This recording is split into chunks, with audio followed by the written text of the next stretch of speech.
Welcome to the Jay Zizzle podcast. Today, I'm going to be talking about an individual NBA team, and I'm going to continue to do that every couple times every week. Just talk about teams that stand out to me, teams that have disappointed, right? Just talk about different things going on in the season. But today's going to be an individual team episode, as I mentioned, and I'm going to be going over the Cleveland Cavaliers today. So Cleveland had an impressive last two games, and honestly had a very impressive season so far through the 11 games that they've played. They're 7-4 now after beating the New York Knicks last night, and then a couple nights before they were able to beat a Toronto Raptors team, which has looked very good this year. Cleveland has also beat the Atlanta Hawks, right? They've beaten a good amount of teams, that last year, proved that they could be playoff teams, the Hawks and the Knicks, right? This team also beat Denver. They also beat the Clippers, who have looked a little better the last couple weeks, and they lost a very close one to the Lakers, in which they kind of blew the lead at the end. So this team has looked very good all year.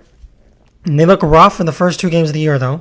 But since then, let me rephrase, not all year, but since then they look very good. And since their first two games, they've only lost two, right? So, it's a testimony to, I think, the all-around ability of this team and how this team has really grown this year compared to the last couple of years. Right? You start with the fact that nobody on this team is averaging more than 16 points a game. Colin Sexton is the leader at 16 exactly. He's averaging 16 with 2.1 assists, right? And a lot of people look at that as a down year from Colin Sexton and say, well, Colin Sexton normally averages 20 plus. He's not having a great season. He's kind of just, in the rhythm of the game and not really doing much. Well, I think that's wrong because I think Colin Sexton has improved drastically. He still needs to improve in his passing ability, right? But he's improved drastically when it comes to his ability to play defense. And he's also just been the guy who is willing to give up the ball. He might not get a lot of assists, but he's willing to let Darius Garland run the offense. He's willing to let, other guys run the offense and other guys do more things compared to years previous where it seemed like Colin Sexton wanted to do everything, which was fine, but it just kind of held the team back at times. Now he's kind of opening up his game a little more, allowing more people to do things on the floor, and I think it's helped the team out, if anything, to be honest with you.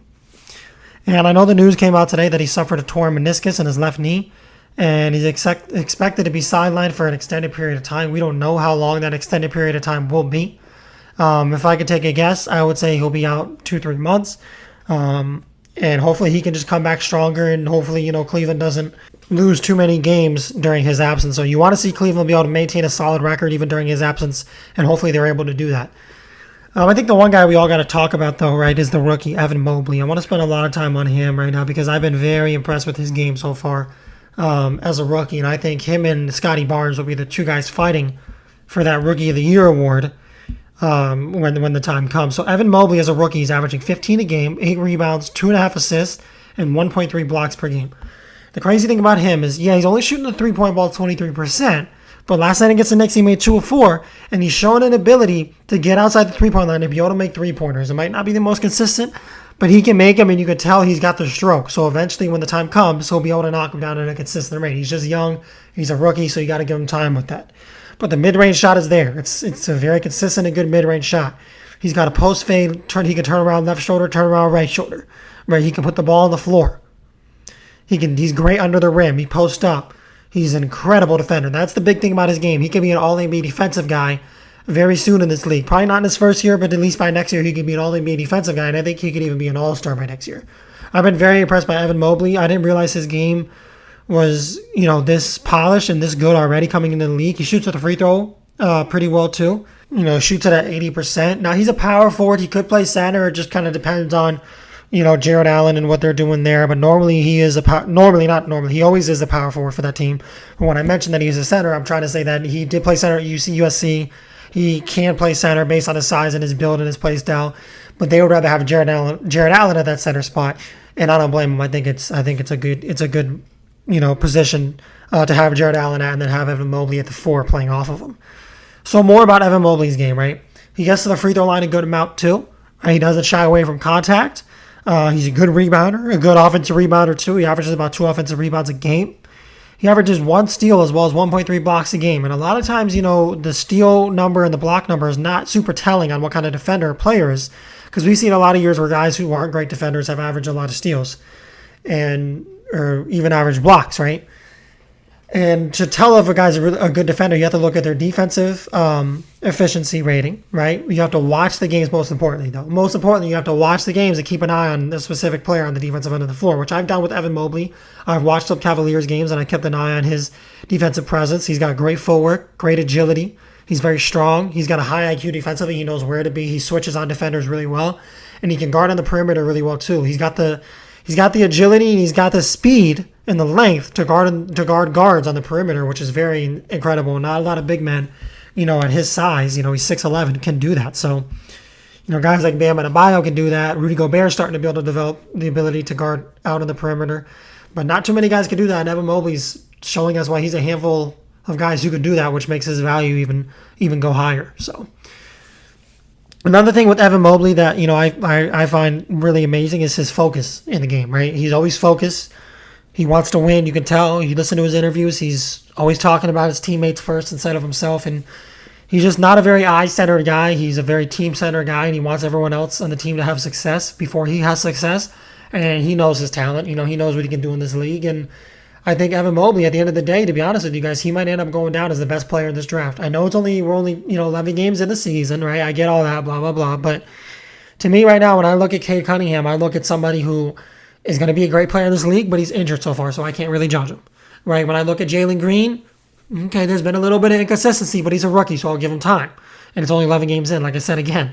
But when I look at Evan Mobley, he's one of the few guys out of this draft class, Scotty Barnes too, who look very polished, as well as Chris Duarte in Indiana. He looks polished too, and I'd say Josh Giddey. I'll say those are the four rookies that have stood out to me the most. Duarte for Indiana, Josh Giddey for OKC, Scotty Barnes for the Toronto Raptors, and then Evan Mobley for the Cleveland Cavaliers. Those four rookies right now look the most polished in my opinion, and they look like they're going to be the best NBA players in terms of longevity. But like I said again, it's 11 games, and we've seen a lot of guys have really good rookie years, and they don't turn out to be great. But these guys just look very polished. They look like they're NBA ready already coming into their first year, which is always a good sign. So that's that for Evan Mobley. My guess is if I could put money on the line, I think he'll win Rookie of the Year. And I think, Cleveland got a good one at number 3 with Evan Mobley for sure. So at the center spot, you have Jared Allen, who is, signed that big contract this past offseason. And a lot of people talked about how Jared Allen, might not be worth that contract and how Jared Allen wasn't really a great player and how he hasn't really developed. I heard a lot of people say those things. And I remember when people were saying those things, I told them, you got to pause. You got to hold on for a minute because those things aren't really true. If you look at Jared Allen's development in Brooklyn and you look at how he every year got better and better and better, even with new guys coming in, like Kevin Durant and Kyrie, he got better every year. And especially on the defensive end, that's mainly where he got better. But he also got more polished as an offensive player. And I think people sleep on Jared Allen and what kind of player he is. This year averaging 15 and 11.5, right? And he's an all-NBA defensive player. He might get an all-NBA defensive team nod this year. He really might. He's a guy who a lot of nights can, put up 20 for this team if they need him to. He's an anchor on the defensive end of the floor. He's an incredible rebounder, right? I think he's had at least one 20-20 game this year, which is incredible. And Jared Allen is, at 23 years old and off a new contract, he's playing better than he ever has, which is always a good sign, right? When players get new contracts and they start playing at a high level like this, it's always a good sign that they're motivated and they're ready to go. Jared Allen's going to have a long career in the NBA, and he's going to be, I think, not this year, but maybe next year, I think you might see Jared Allen's name on the All-Star team. So let's see what happens with Jared Allen. I've been really impressed with his development, especially down low. He's super physical on the offensive end down low, and he's polished his game up. He's got a nice little post hook. He's hit post fade shots before too, at a decently high level, and he gets the line a decent amount. So overall, I've been really impressed with Jared Allen and what he's been able to do this year with Cleveland. And I think, even seeing him last year with Cleveland, he played well, but it was kind of like at times he was super inconsistent. He didn't rebound the ball as well. This year he's up almost 2 whole rebounds a game. He's up almost 2 whole points per game. And it's just, everything looks a lot better right now in his game. It looks more polished, right? He's shooting the 3 ball a little bit more, not shooting a ton, but shooting it a little bit more. The free throw percentage is down a little bit, but he's getting to the line more. So, I want to see Jared Allen continue to develop his game and continue to grow, and I think this will turn Jared Allen into a very scary center for a long time. I'm also going to talk a little bit about Darius Garland, of course, right? Because he's one of the guys that this team is, looking to build around. Averaging 15.4 points a game, 7.6 assists, which puts him 7th in the league in terms of his playmaking ability. He showcased that a lot last year too with Cleveland. This is his 3rd year in the league, and I think every year we can all agree Darius Garland has gotten better. And I know this year a lot of people would look and say, well, scoring is down 2 points per game. And his, other things aren't doing great either. The defensive end, he's been a little weaker, right? But I'm okay with that because of 2 things. His assists are up, his 3-point percentage is up, and he's taking more attempts, and his field goal percentage is up. So he's more efficient, he's become a better passer, right? He's turning it over 1 more time a game, but he's also passing it a lot more, so it evens out. And I think Darius Garland is becoming a really good 3-point shooter in this league who Cleveland can rely on to hit 3 threes a night, if not more.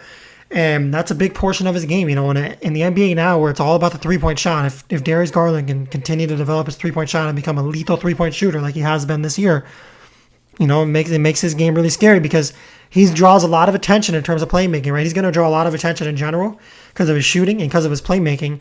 And if they're drawing attention to him and trying to get to him outside the 3-point line, well, he can drop it off down low to Mobley, drop it off down low to Jared Allen, drop it outside to Colin Sexton or Lauri Markkanen or Isaac Okoro, right? He can do those things because he's a very good passer. He's a reliable passer who doesn't turn it over too much. And, he's proven, in this league that he kind of has a veteran type of mentality. He's very mature. He's talked about, the team before in interviews and talked about the things he wants done with the team. He kind of sounds like a veteran when he talks too. And I expect big things from Darius Garland this year for the rest of the year, and I expect big things for his career in Cleveland, and I think Cleveland wants to keep him there long term. So that's that with Darius Garland. One of my favorite players in the league. I've always enjoyed watching him. In the games that I watched this year with Cleveland, I've always enjoyed watching his ability to either say, okay, I'm going to take a shot or I'm going to pass it up. And he doesn't take any bad shots. If he has a bad shot, he passes it up. Doesn't force anything. And that's one of the portions of his game that I really enjoy. Ricky Rubio, playing pretty well this year, honestly, averaging 13.7 and 6.8 assists. And I think he's helped Darius Garland develop his passing ability a lot. And he's been a veteran guy on that team who can come in and kind of just give him solid minutes and play good defense, pass the ball well. Right, Cleveland didn't really have veteran presence last year with Kevin Love out most of the year. And he's out, looks like he's going to be out most of this year too. So they haven't had a great veteran presence. So, it's good to see, Ricky Rubio coming in here and doing his thing. Last night against the Knicks, 37 points. Just an incredible game on 10 assists as well. Played good defense. So, career game last night for Ricky Rubio against the Knicks, and I was surprised to see that. I only was able to catch part of the game, but then I saw the highlights, and I couldn't believe that I saw Ricky Rubio score 37 points with 10 assists. He's a great player, but he's not the kind of guy that normally will go out there and score 37. So for him to score 37, that's a big time. And I think he's, like I said, he's also taken a leadership role for this team, which has helped this team win games. They're at 7-4 right now. They're first in the Central Division. So, this is right now this looks like a top 10 team in the NBA. So. One more guy they're looking to get back is Isaac Okoro, right? And the second-year guy at Auburn, right? The second-year player at Auburn. He had a solid rookie year last year. Now, he's not the best scorer out there, and I don't know what kind of scoring he'll be able to develop throughout most of his career. Last year as a rookie, he averaged 9.6, which is solid for a rookie, but he doesn't really they didn't draft him because of his scoring ability. They drafted him because of his defensive ability and his ability to shoot the 3-point shot, which he didn't shoot very well this year, but I think he didn't shoot very well last year, but I think he'll shoot it better this year.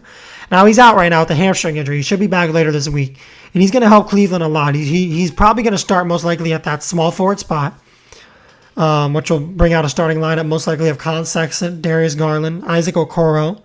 Then you have Evan Mobley and Jared Allen. That's a very good starting lineup, and it's a good defensive starting lineup too. And Isaac Okoro, as great as I said Jared Allen and Evan Mobley are defensively, Isaac Okoro, when healthy, can be the defensive anchor of this team. He really can. And, I think throughout most of his career, I think he'll average anywhere from 10 to 12 points.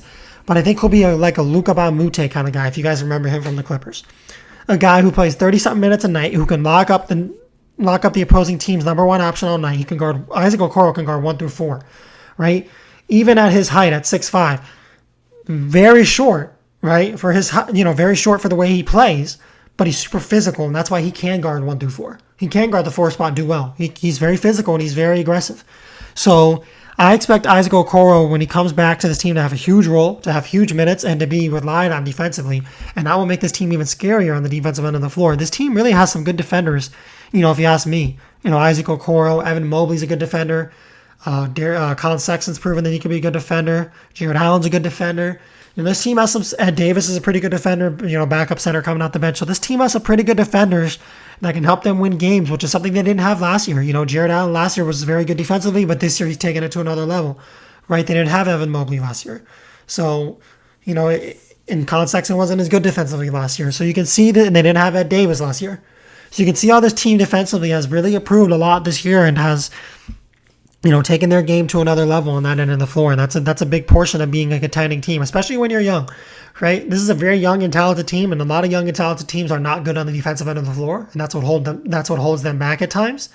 I think that's one of the things holding back the Atlanta Hawks right now, and I'm going to talk about that in another podcast this week. But when you look at it from Cleveland's perspective, it's like, okay, they have a good enough offense, but more importantly, their defense is solid for a young team, and that's what you need as a young team. There's so many young players in this league that can score, but there's not nearly as many in this league at a young age that can play the defensive end of the floor. And Cleveland has those guys. They have 4 or 5 of them that can play defense. So it makes a big difference, honestly, if you ask me. The last guy I want to talk about really quick before I, go a little bit into, upcoming games for this team and what I expect for this team by the end of the year. I want to talk a little bit about Lauri Markkanen. Came over from Chicago in a trade, and a lot of Bulls fans were very disappointed in that trade, and they didn't really want to give up Lauri. But I think now the way the Bulls season has gone, I think Bulls fans are pretty happy, with giving up Lauri. Even though Lauri can score the basketball, he can't play defense. He's not really the kind of passer that I thought he would be coming out of the league. So when he gets the ball, he kind of just ball sticks on him, and you don't know what kind of shot he's going to take. He's not the best shot taker in the league. And if you guys remember, Cleveland signed him to that contract. They gave him that 4-year, $67 million deal, and I don't know. I don't really know how to tell if it's worth it or not quite yet. I think he's been hurt. He hasn't been hurt. Sorry, he went into the health and safety protocols. I think he got COVID, so he should be back in a couple more days. But let's see what he does. I mean, I was a fan of his game his first and second year, but then I never really saw much development after that, and he got worse defensively, and he was never able to be relied on defensively, and he was kind of a downgrade for a team on the defensive end of the floor. Every night teams would attack him on that end of the floor, and I think they still do that even in the couple games I watched with Cleveland when he played in the first couple games. And I don't know. Let's just see what happens with Lauri Markkanen. He's averaging 13 and 6, 6 rebounds, 13 points. But let's see. I don't really see how he helps this team. Honestly, I don't think they need him. Like I said, I think their best starting 5 when everyone's healthy to roll out is Colin Sexton, Darius Garland at the 1, Colin Sexton at the 2, Isaac Okoro, Evan Mobley, Jared Allen. You don't need Lauri Markkanen. He's not going to get any minutes over Evan Mobley or Jared Allen. He's not nearly as good as those guys, and he won't get any minutes over Isaac Okoro, who I don't think he's better than either. So I don't know. It's an interesting thing. They gave him that contract, but maybe they'll just continue to bring him off the bench for the next 4 years, and maybe he could be a solid bench player in this league. So he's definitely got talent. I think he just has to improve on the defensive end of the floor, and I think he just has to hopefully not stay injured as much, which is something that you really can't control, and I feel bad for him. But, if he can stay healthier, he can definitely be a little more valuable to this team for sure. So that's it for the players that I talked about, for Cleveland. 7-4 in the season.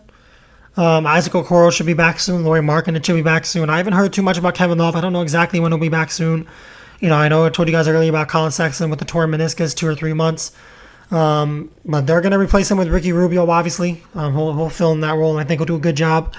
Now it's like, who's going to fill in that backup point guard role now that Rubio has to take Sexton's spot, and Sexton's out for 2 or 3 months. So maybe Cleveland goes out and tries to sign a free agent, or goes out and tries to make a trade. Maybe they do trade Lauri Markkanen for a backup guard. Let's see what they do. But in terms of their upcoming schedule, so let's look at their upcoming schedule here. So they just came off, just told you guys, they just came off a win versus the Knicks. They don't play all the way until Wednesday, so they get Monday and Tuesday off, so they get a little break here. They play Washington. I'm going to look at their next 10 at home. They play Detroit at home. They play Boston at home. Then they play Boston at home again, back-to-back. Not back-to-back nights, but back-to-back same team. Saturday and then Monday. They get Sunday off. Then on November 17th on Wednesday, they go into Brooklyn. Then they go versus Golden State on November 18th on Thursday. Then they have Brooklyn again on Monday at home. Then they have Phoenix at home on Wednesday, November 24th. I'm just going to go over the rest of the month of November. Saturday on the 27th, they have Orlando at home. And then their last game in November on the 29th, on Monday, they go into Dallas. So some of those games look winnable. Some of those games don't. The Washington game's going to be tough. Detroit, they should be able to win. Boston, they'll probably split with. Brooklyn, they'll probably lose both. Boston, like I said, they'll split with Boston. Golden State at home, they'll probably lose. Phoenix at home, they'll probably... They'll probably lose. Orlando at home, they should win. Dallas on the road, that's a 50-50 in my opinion. So let's see what happens. Hopefully they can go 500 over that stretch, especially without Colin Sexton, who's a big part of this team. So hopefully they can maintain a solid record. Again, 7-4 right now, first in their division. Right now, if I were to make a power rankings, which will come out later this week, as I said every Thursday, they're going to be top 10 most likely in that power ranking for the way they've looked so far this year at 7-4. So great start for the Cleveland Cavaliers this year. I know their fans are really excited. I've been seeing it all over social media. And that's going to wrap it up for the Cavs podcast. Make sure you guys go ahead and subscribe to the channel, like these videos, and follow the Instagram, and have a good one.